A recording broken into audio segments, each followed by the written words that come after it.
สบายดีหรือว่าสวัสดีปีใหม่เนาะ2026มาแล้วเด้ปีเก่าผ่านไปปีใหม่ผ่านเข้ามาเนาะเวลานี่ก็คือว่าจังไว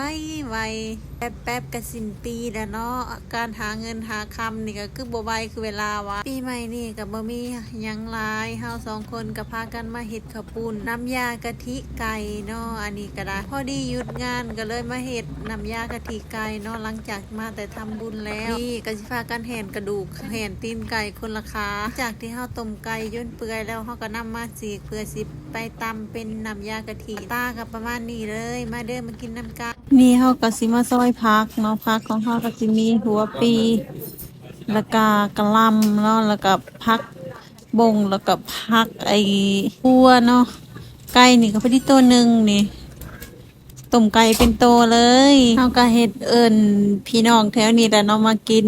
เดือนลายก็ได้ปีใหม่นานๆทีมากินน้ำกันนี่ก็คือพากันแห่นตีนไก่นี่พอเฮาตำไก่ให้มันแหลกแล้วเฮาก็สิไปตำมักพริกไว้แล้วก็มักพริกนี่ก็คือเป็นพริกผงเนาะแล้วเฮาก็สิไปขัวไปผัดกับน้ำมันไผ่อ่อนๆนั่นน่ะทุกคน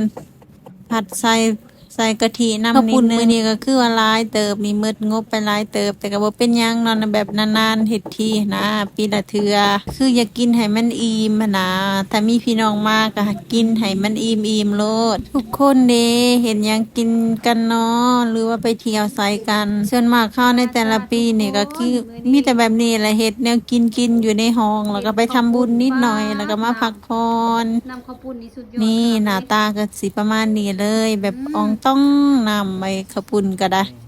ซัมสิกินนี่แบบเฮ็ดคุณพี่น้อง แซ่บๆมากินน้ำกัน